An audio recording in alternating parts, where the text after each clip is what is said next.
There are a lot of sort of different points of view on a personal brand. Whole goal with building a personal brand is to become as memorable as possible when you're not in the room. You know what my slogan is? You're not an office kettle. You don't need to serve every mug.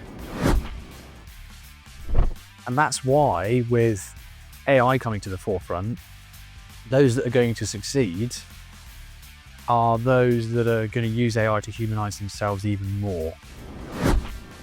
If someone's listening to this and thinking, right, yeah, I don't know if even I've got a personal brand, but like we said at the start, everyone does because they have a reputation. You know, how does someone start? Where do you start if you're starting from ground zero? You're not starting from ground zero. You've already got a personal brand. What you do is build upon it. So you can...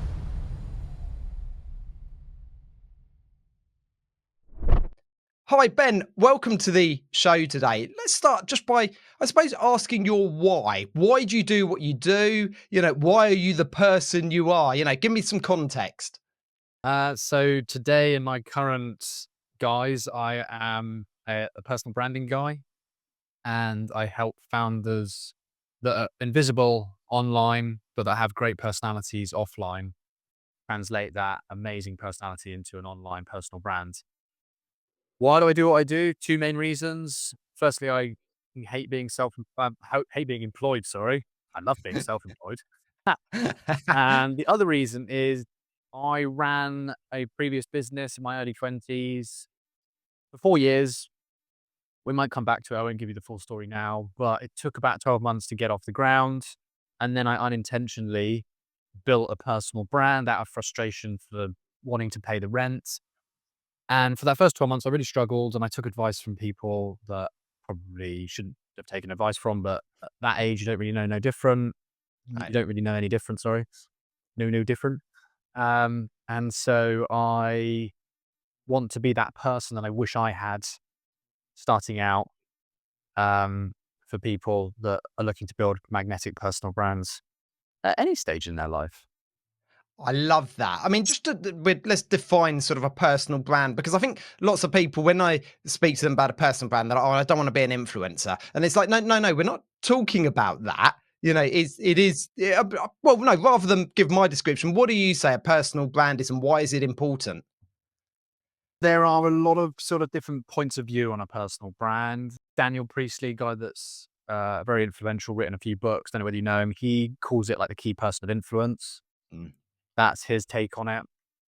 Um, my take on it would be that it aligns with my slogan, which is "Be more you." So be more authentically you, and naturally, the right people, clients, opportunities will be attracted to you. So by building a personal brand, you become energetically attractive to the people that want to pay you. So for clients, and when you show up more authentically, i.e., you be more you, and that is a framework as well, which I'll come on to. Um, when you show up authentically and you be more you, you naturally attract those kind of people that you really shine with, that you Yeah. enjoy working with, that you're best placed to help. And yeah, that's how I'd see a personal brand.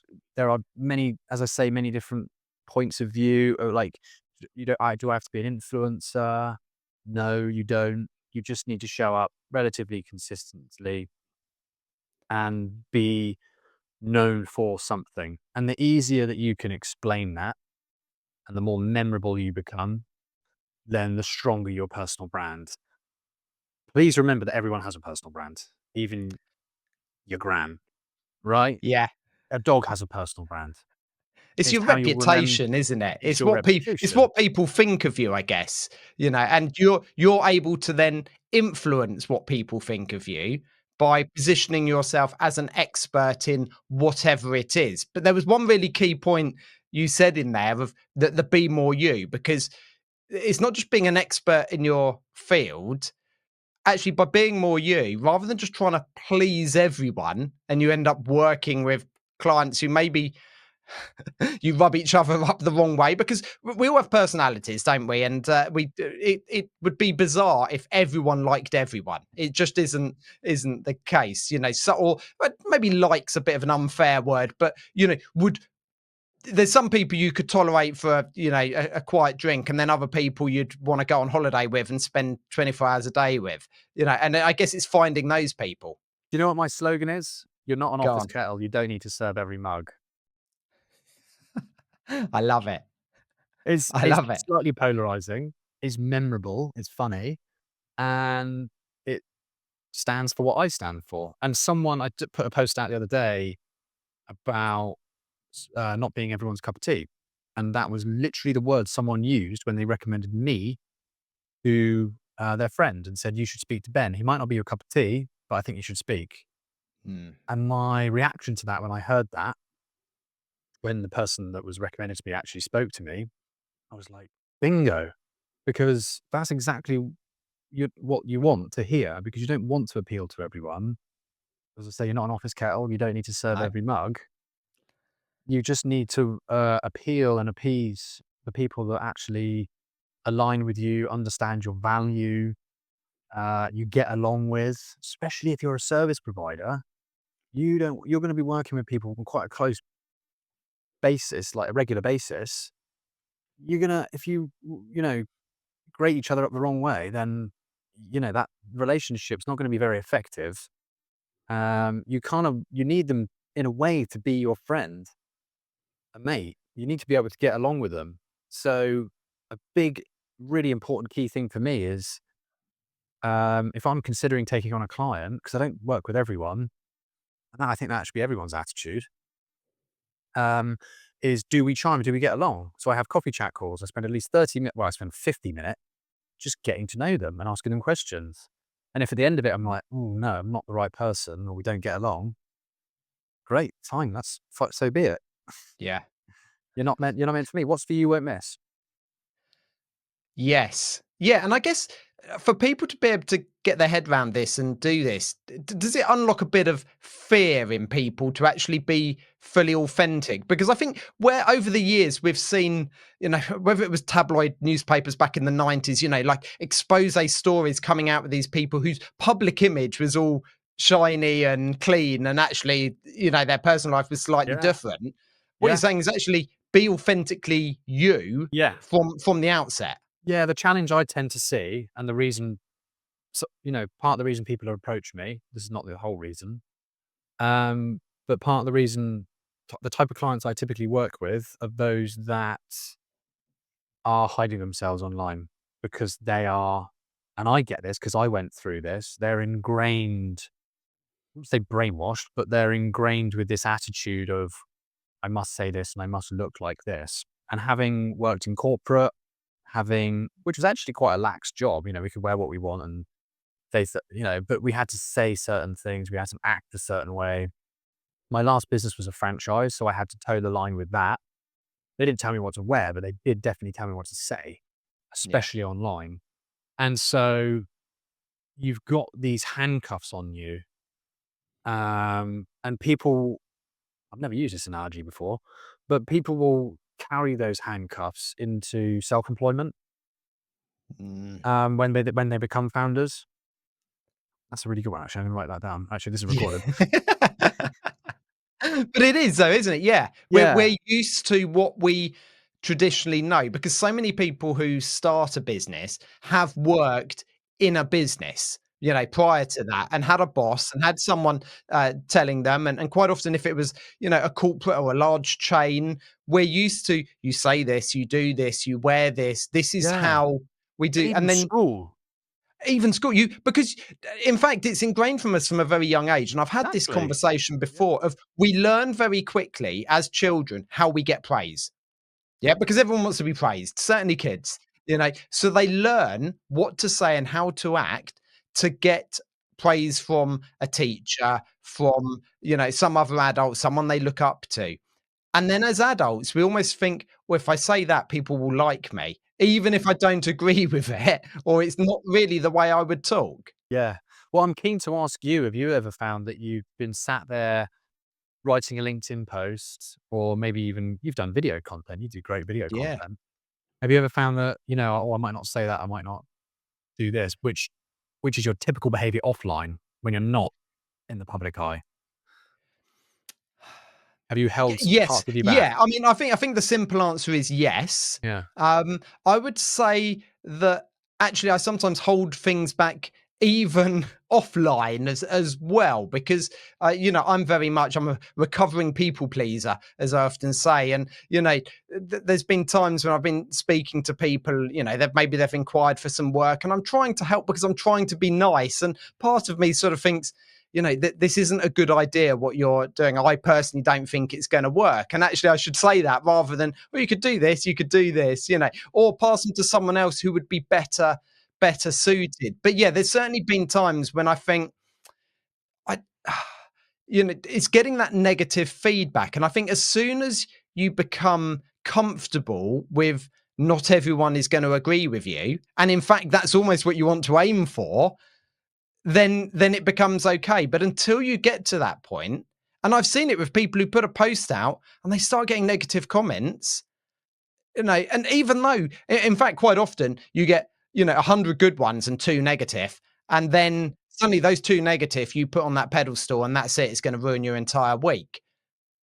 No, That's probably where I come from. That I've got that, whether it's that, it's not even a fear of a failure, it's that people pleasing side that I yeah, think, what can I maybe I'll dilute this down. Or in fact, probably a real life example. Yes, I have written posts and then twisted it so that it's more of a, oh, this isn't my opinion. I'm just or asking other appeasing. people, or what do you think? And Yeah. rather than being like nailing myself and this is the hill I'm going to die on and so on. So that phrase there, "the hill I'm gonna die on," that's exactly the kind of language that I use with my clients. I say, What do you stand for? What do you stand against? What kind of hill would you die on? What hacks you off about your industry?" Because be more you. I'm not gonna go through the framework now, but is an anagram for different letters, so beliefs, expertise, and the O in the you oh, no, in the more, sorry, it stands for Yeah. opinions. So you need to share your opinions. And I'm not saying go down the political route or go down don't talk about politics or religion unless you're really comfortable and you're willing to take the flack from that. But the more opinions you share, the more memorable you become. And your whole goal with building a personal brand is to become as memorable as possible when you're not in the room. So quite often the generic explanation for a personal brand to people that don't know much about personal branding is what I see on social media is, yeah, it's how you remember when you're not in the room. And it's true, Yeah. totally, but that's just a very sort of low level explanation of what it is. Um, so yeah, the more you can polarize gently, Yeah. the more memorable you will become. But there are other ways to become memorable. You can be funny. You can have a vibe about you that is memorable. You can be cheerful, energetic when you enter a room. You can be unapologetically yourself, i.e., be more you, Yeah. right? It's all working towards that goal of becoming memorable. And some people are brilliant at it naturally. They're extroverted, perhaps. That's not necessarily true. You don't have to be extroverted or introverted as a prerequisite for a personal brand. But um, yeah, those that sort of build personal brands naturally, they are out there because there's like Stephen Bartlett's, Gary Vaynerchuk's, there's people in our circles that have done it by just showing up, sharing their opinion, being a thought leader. Yeah. Um, right, But I guess that maybe is even hard. sharing some of those little quirks that you've got. So I'm thinking back to some of my almost best performing posts, and that they sort of showed me one, this really did divide opinion. I eat a Mm, KitKat like I ate a Mars bar. I don't break it into things. I literally just unwrap it and eat the whole thing. And even my daughter was like, "Daddy, what are you right. doing?" And Yeah. I'm like, "I'm just eating my KitKat." But Yeah. that really divided people. And the other one is, I suppose there was a little quirk of mine. I asked, when you go to the gym, do you use the same locker every time? And I do. And if someone's used my locker, I'm like, what? I'm gonna have to use one of the other 100? This is ridiculous. And it's just what I do. It's a little quirk of mine, but it is part of my personality. And it's a conversation starter. And there is a quick exercise that I'd like to do with you, which is quite fun and it will get your brain going. And it is 30 words, phrases, hobbies, drinks, clothes, whatever that people uh, associate with you. So that could be friends, colleagues, family. Um, so for me, it would be like sailing, CrossFit, doing that religiously. Um, I'm not drinking at the moment. When I drink like warm bitter ale, which is like an 80-year-old's drink. So that's something about me. Um, I'm quite extroverted. I'm a bit mad, and that's the kind of things that people associate. Or I say pal and darling quite a lot. Yeah. So those are kind of things that people associate with me. So can you, not 30 perhaps, but let's go for maybe 5 to 10 words, phrases, hobbies that people associate with you. Yeah, so certainly, lots of people say, yeah, video content, DJing, that's what I'll be going You're a to the DJ. gym.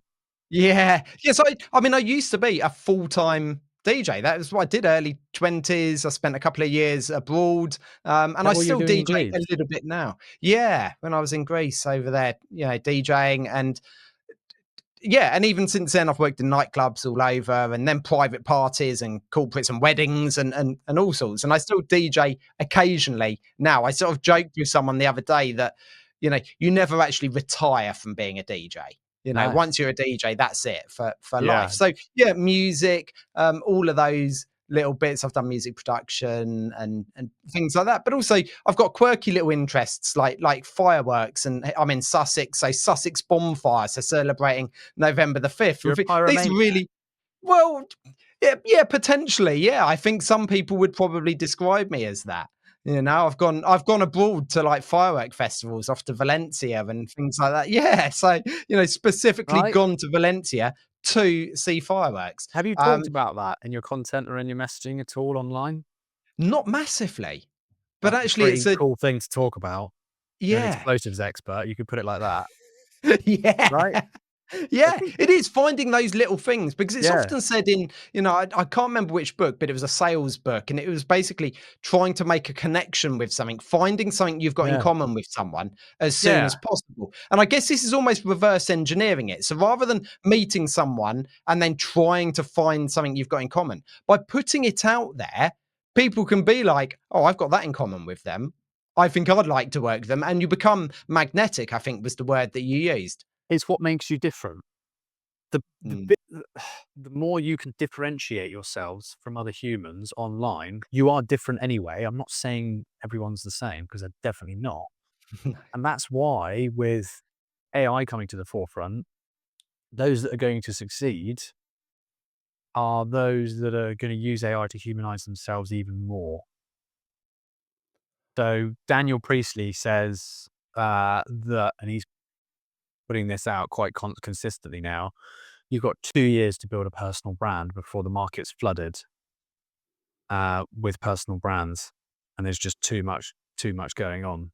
But then you Yeah. could argue, well, if you're in a niche, then you've got a personal brand within that niche. I do personal branding, which is a niche in itself, Yeah. and I help specifically founders that are willing to be more authentically themselves. Yeah. That's my niche. I don't specifically help a certain industry. I might do in the future, but right now my niche is the type of client. Right? Yes. Yeah. So going back to the 30 words and phrases, it's about standing out from the crowd. What can you talk about online that helps people remember you? Sharing opinions is one of them, but also sharing your quirks, right? Um, it helps people go, oh, Ben's the guy that does that. And this is what happened to me in running my last business. That's how I would be remembered, would be my introductions at networking events. I had a silly sentence I used to say, and people would be like, oh, you're the guy that says that. Yeah. Or you're the guy that wears this. Could be clothes as well, right? If you go to Yeah. networking in a bloody top hat and a purple top hat, guess what? That is going to be the most memorable thing in that networking room. Stephen Bartlett used to wear that big hat, didn't he? And he said that it became a bit of his identity. Yeah, if you look back when he had, I think it was Social Chain, he wore this big rimmed hat. I can't, yeah, Fedora or whatever the name of it is. And people started to recognize him because of this huge hat he was wearing. So it And can be obviously his visual as brand's well. now massive, but it was a visual Yeah. Yeah. that he used. Yeah, so your personal brand can go down to visual as well. I spoke to a friend of mine who's a financial advisor, and they had some personal branding training from someone. it said it was crap. But one of the things they said is wear this aftershave and wear this perfume and wear these clothes and you'll become more memorable. And at the time I heard it, I was like, that's a load of crap. Like, shut up. Like, that's not a personal brand. But it's right. It's the way you smell. It's the way people remember you. If you're Yeah. wearing a unique aftershave, humans smell memorability. I forgot what it is like the Yeah, strongest. Like no. when you Yeah. smell something, it's like your memory comes back, Yeah. doesn't it? Certain smells remind you of things, don't they? Even, places or Yeah. whatever, and there's also some of those smells that we just, if it's freshly cut grass or, Right. fresh bread that just What's it? ma What's it for make you? us feel homely. Yeah. Oh, well, yeah, okay, you're gonna laugh at this then. Yeah, that burnt gunpowder, after a Oh, firework has exploded, that is yeah. I sort was of going like to say, where do you? it's a sulfur type smell. It's a bit Good. odd, but it's like, Very good. yeah, Yeah. yeah. That's the It's a smell of a smell that I would medieval. recognize anywhere. No, it's the smell of a medieval battlefield. Yeah, pretty much. But there are those sort of unique smells, aren't they, that, sort of, it almost trigger something inside us. So, yeah, while I think, yeah, just wearing a certain aftershave probably isn't gonna make you the biggest, Personal key brand person out of there. influence Yeah. ever, actually, it could be another layer that if you're going in-person networking, like you say, the way Yeah. that you dress Yeah. can impact that. Moustache, Yeah. right? So when Yeah. I started the business, I shaved it because I wanted to go for the professional look. And few people told me, "Oh, that's better. You look more, young." And my granny hates it. She's like, "Shave it off." And I was like, A, I bloody like it, and B, it helps me stand out because not many. Yeah. Yeah, okay, my generation have moustaches, but you don't really see, like, across the whole demographic having moustaches, do you? It's still No. relatively rare, Yeah. um, and it helps me stand out. And then I've got my silly little mullet as well, kind of burst fade kind of thing, which is another effort to stand. Well, I like. I'm just trying to toe my own line, which is be more myself, and if that means wearing what I want, I typically wear t-shirts. This is me dressing up right now for you, my friend. Yeah, I'm Um, privileged. then you got to practice what you preach, haven't you? Yeah, I mean, I guess that is it, that being authentic, because there's also when you dress in what you feel comfortable in, for sometimes the situation you're in, and I will adapt slightly, but, me in a suit, I just don't feel comfortable. Suit and tie. I put one on for weddings, funerals, things like that, and I feel okay in that situation, but going to a meeting, I wouldn't feel like me, because it's like, well, that's not what I'm going to be wearing when I'm going to be doing the work. So let's be real. This is who you're getting. I like a t-shirt as Yeah. much as the next person. So Yeah, if you're painting a picture of someone who you're not, whether it's through your content or a video or your messaging on your social media profiles, and then someone meets you in person. Oh, this is a great analogy. This relates to dating, right? And I constantly compare dating to personal branding because it's law of attraction. yeah, It's law of attraction for business is what I'm basically promoting. I'm like Hitch for business, right? yeah, And right, if you're sending out signals, right? So I did a post recently about me holding a big tuna that I'd caught. That's who I am. I killed a fish, but you don't like that. Sorry, yeah. don't work with me. But I took that photo and I was like, right, this is quite funny. I hear this quite often with women. They go on dating apps and they see pictures of men holding fish, and it's like the biggest red flag turn off ever. It's disgusting. Yeah. So I thought, right, great. I got this fish, and I was like, I'm going to get a picture of this. But the whole reference to like your typical blokes out there thinking it's cool to hold a fish, Yeah, um, I thought, right, that is like a bad personal brand because you're just giving out the wrong signal, mate. yeah. Um, okay, you could argue that, if you like fishing, then great, post a picture with you with a fish. That shows what you're passionate about and what you love. So actually, in a way, you should naturally attract people that enjoy fishing as well. Um, but yeah, if it I suppose if you, But it's that first impression, isn't it? It's all right. Like I suppose if you take it back to dating, once you really get to know someone and you know, you, I always think give people a chance because actually those little quirks, everyone's got them. And everyone in any relationship will be able to name something that their partner does that's a bit annoying. But generally, 99% of the time, you get on well with them. And I think, it's almost the same with just get let give yourself the best opportunity for someone to get to know you rather than faults and you know everything. Yeah, there was yeah, I was watching a video recently. I'm a bit of a TikToker, and I think it was a video. It was about like a love and relationship video, and it was saying the more authentic you are able to be with a partner, especially in the early stages of your relationship, the better chance it has of succeeding because they're not just falling in love with that fake. But Jesus Christ, I sound like Will Smith in Hitch here. But they're not just falling in love with that fake version of you. They're falling in love with that genuine you that's gonna rear its ugly face in a few months anyway, yeah, and the truth is gonna come to light. These are my weaknesses. These are what I struggle with. These are my insecurities. And the partner, man or woman can go, right, okay, I accept that and I love you for it. All yeah. right. This is taking a really deep turn now. It is, but it's true. I saw a post. It might have been a TikTok, and I can't remember the exact question, but it was basically, when you start dating someone, and again, this is quite deep. You should almost ask, what's the biggest trauma that you've been through that's going to affect how our relationship Mm. goes.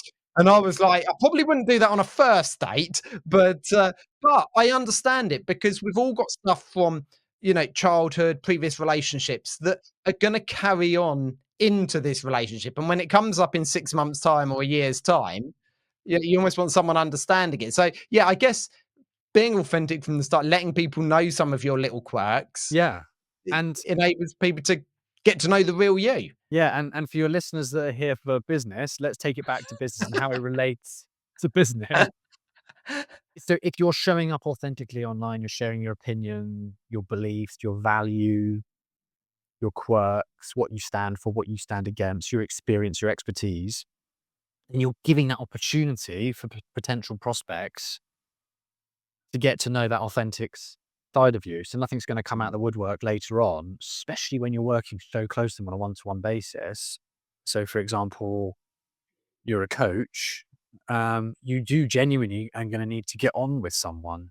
And Yeah. I think the coaches out there that attract the best clients are the ones that attract is a key word there, are the ones that show up authentically online, as their true selves.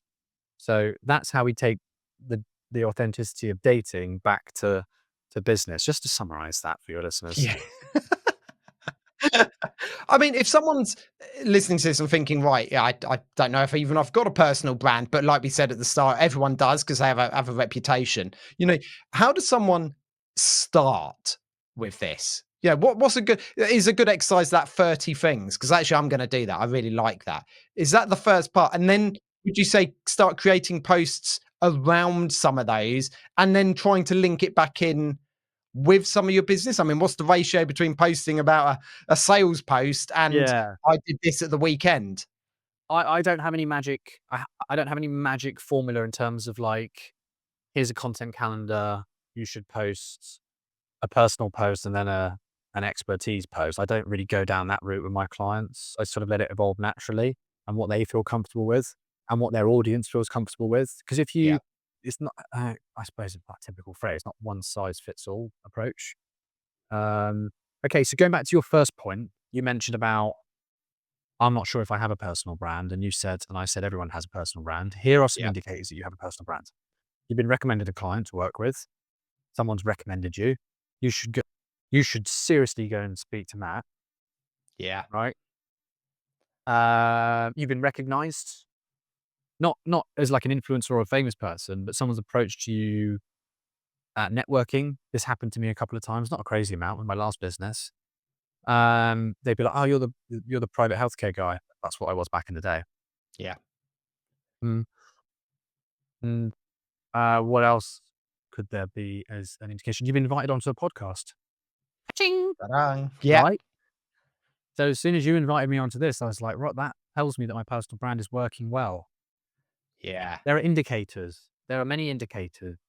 You're being invited onto a podcast. You're having people reach out to you, already knowing the value of what you provide. I literally had a lady a couple of weeks ago reach out to me, and her turn of phrase, like her wording was, and I quoted this, and I got a screenshot of it. I've seen your posts. I really want to work with you. I don't have the money now. Can you let me know your pricing so I know what to work towards? Yeah. That was literally the wording she used. And I was like, that is exactly what you want to hear. If, as an indication that your personal brand is going in the right direction, they're reaching out to you, basically already saying yes.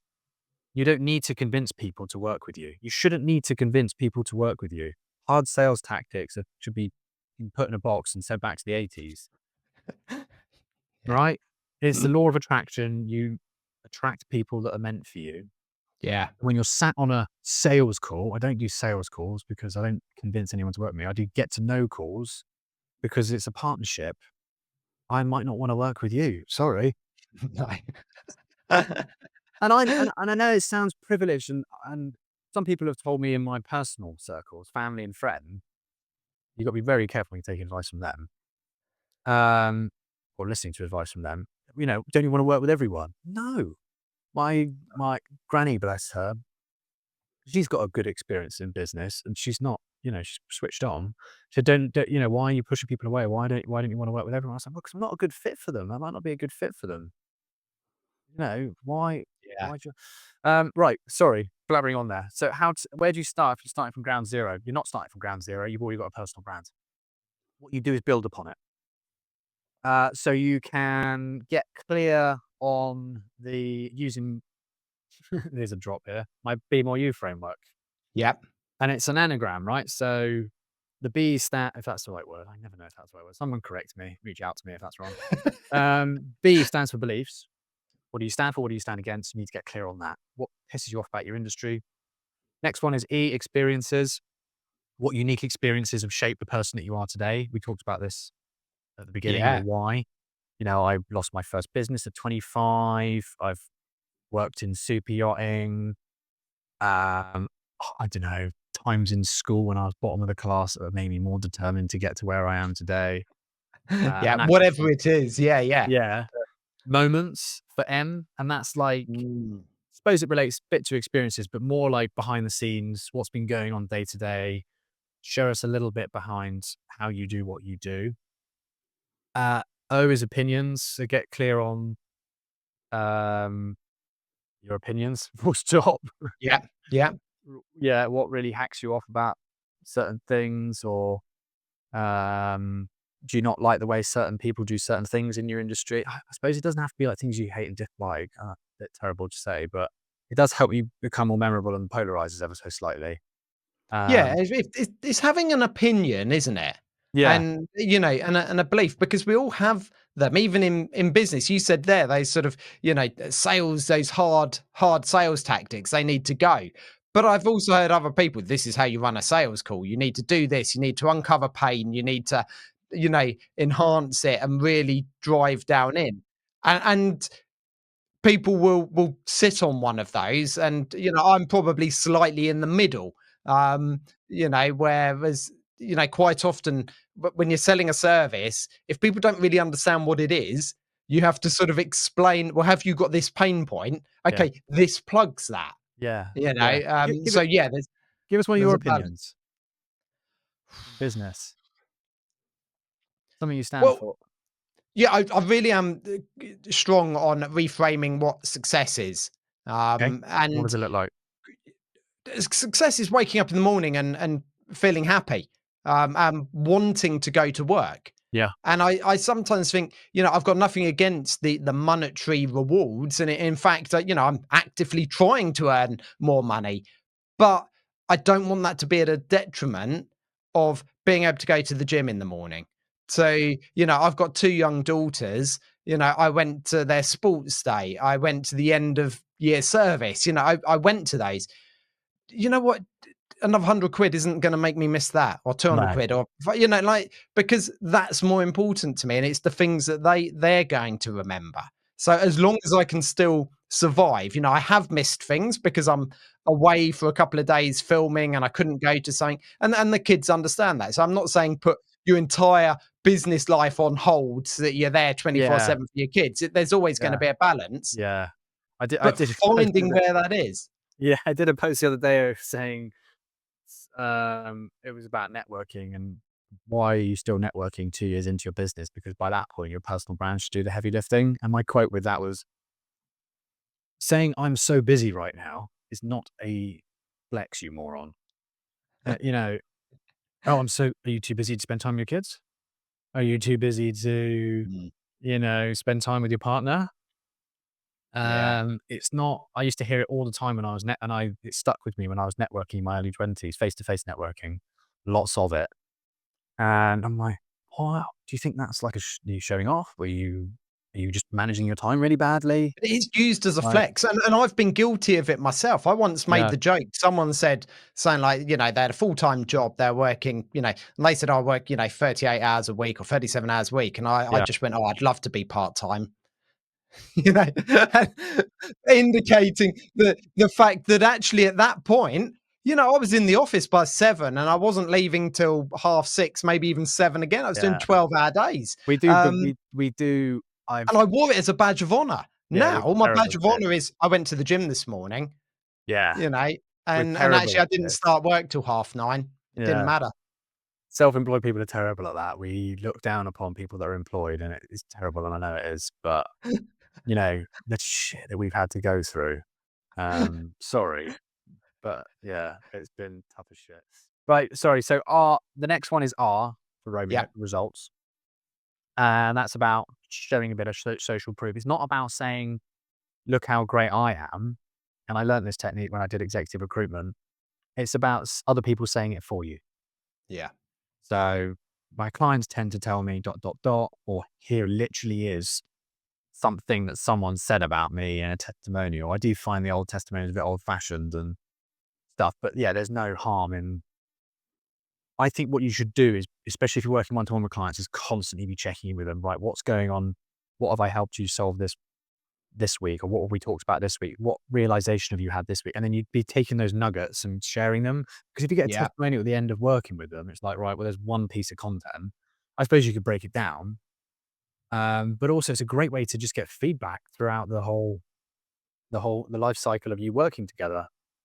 yeah, Um, and you can just post it as like I get my clients to WhatsApp message me like, what did you find this week? What was helpful this week? And then I screenshot that reply and put it on my social media.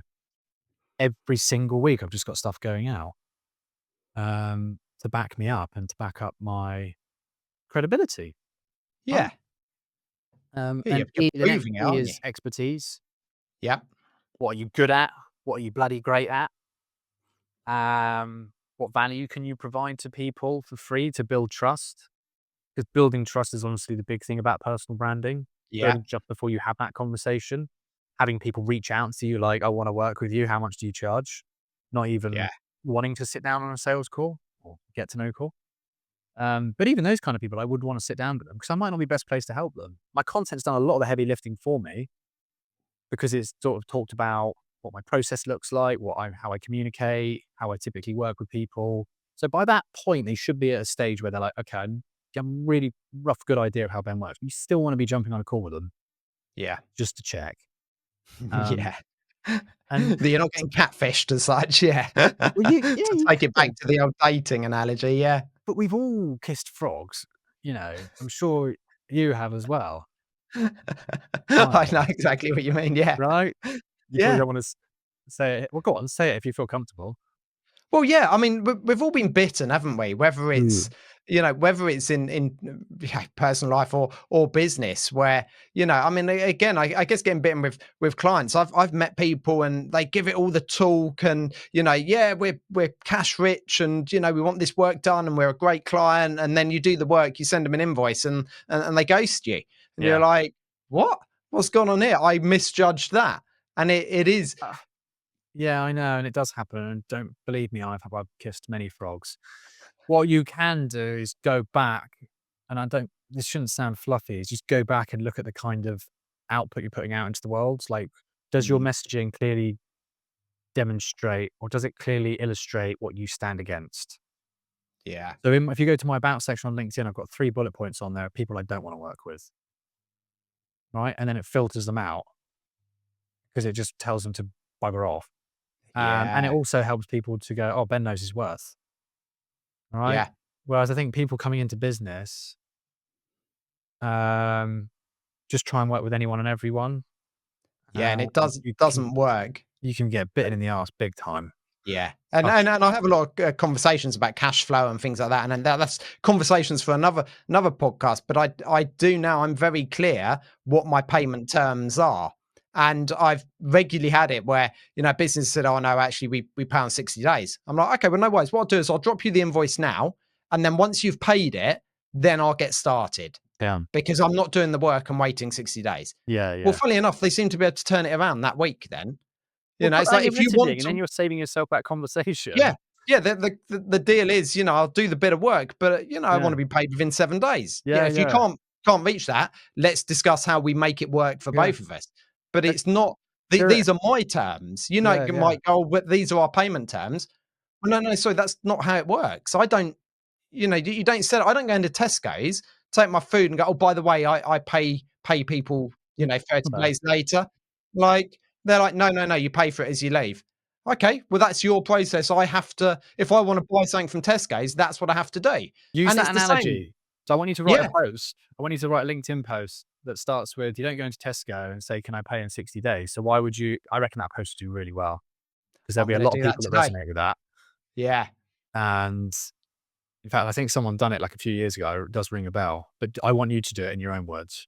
I'm gonna do it. And now people will see that and they'll go, "Right, okay, you know your worth." Yeah. Right. Right. Just conscious of time, but yeah. So why Yeah. is your why? Why do you do what you do? What Yeah. gets you out of bed? O is for others. And that's kind of evolved that one. But now in my head anyway, but that for me means collaboration. So what kind of, and Gary Vaynerchuk said this literally yesterday off the back of Taylor Swift and Kelsey Chi, whatever his Yeah. name is, getting together. They've just cross-pollinated their audiences. So Yeah. NFL fans are now into Taylor Swift and Taylor Swift fans are now into NFL. So Yeah. what kind of collaborations can you do within your industry across another industry? I, for example, do personal brand reviews of people. I did one for a VA, Felicity. I did a bit of work with her actually, and she's just taken off massively because she's just so authentic and so herself. And I did a personal brand review, but she shared it. We did a collaboration on Instagram, and it got me like 50 new followers. Yeah. Right? That's a yeah. I helped her. I got her visibility. I introduced her to my audience, and then she introduced me to her audience. So that's the O. And then the last one is unfiltered. They just drop the professional facade, people, please. Um, I yeah, love that as a finishing part today that yeah, sums it all actually up. yeah, you can be professional in your work, in your delivery. Yeah, You don't have to wear a suit and say the certain things to be professional. No, I think people confuse what professional is. yeah, Professional to me is not me turning up in a suit and saying certain words. Professional is you've paid me to do this specific bit of work, and I do that bit of work as well as I can. yeah, That's being professional. yeah, There's exactly. a Yeah. difference. Going through with your word is, Yeah. is what professional is to me. I love that. Ben, thank you so much for your insights today. You've certainly given me some food for thought. I'm going to write a LinkedIn post today. And yeah, yeah, I will. I will tag you in it as well. But yeah, thank you for sharing everything today. Pleasure. Thank you for having me. Keep being authentic, keep doing what you're doing, keep the moustache. And yeah, let's make sure we keep in touch and catch up soon Yeah, as yeah. I start to, really push my personal brand with some of the insights you've given me. So, If any of your listeners are still here at this point, then you can follow me on Instagram and LinkedIn. I and I will provide put the links daily in the value. description below. Yeah, I give as much value as I can. So, Ben, thank you so much. Enjoy the rest of your day. cheers, pal. Thank you. Thank you for tuning in to this episode of the Balanced Ambition podcast. I genuinely hope the stories inspire you as much as they inspire me. If you found value in today's conversation, please share it with a friend. And remember, by subscribing, you won't miss an episode, and it would truly mean the world to me. Stay balanced, and I'll see you next time.